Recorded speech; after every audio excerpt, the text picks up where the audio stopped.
करनाल में किसानों के आगे हरियाणा सरकार को झुकना पड़ा। एसडीएम आयुष सिन्हा की छुट्टी करनी पड़ी तो मामले की जांच की बात भी माननी पड़ी। करनाल में मिली जीत के बाद अब किसानों ने दिल्ली में मोदी सरकार पर भी दबाव बढ़ाना शुरू कर दिया है। किसान नेता पूरे देश में अब पंचायतें कर रहे हैं। किसानों का टारगेट साफ है, या तो केंद्र सरकार कृषि कानून वापस ले या फिर चुनावों में नुकसान उठाने को तैयार रहे। लगभग एक साल पहले 17 सितंबर 2020 को संसद ने नए कृषि कानूनों पर मुहर लगाई थी। इसके साथ ही देश में इन कानूनों का विरोध भी शुरू हो गया। 26 नवंबर से दिल्ली किसानों के आंदोलन का केंद्र बन गई। तभी से दिल्ली के 3 बॉर्डरों पर किसान डटे हुए हैं।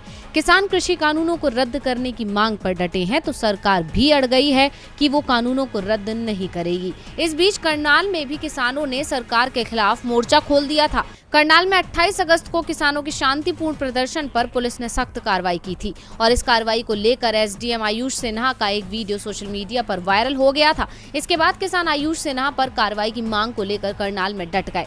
5 दिन में ही खट्टर सरकार को झुकना पड़ा। हरियाणा सरकार झुकी तो अब किसानों ने दिल्ली का रुख कर लिया है। हरियाणा की जीत से उत्साहित संयुक्त किसान मोर्चा ने कहा कि अब दिल्ली भी ज्यादा दूर नहीं है। इस बीच बुंदेलखंड के हमीरपुर में किसानों की पंचायत हुई, जिसमें किसान नेता राकेश टिकैत ने कहा कि सरकार 3 कृषि कानून बनाकर रोटी को तिजोरी में बंद करने की कोशिश कर रही है।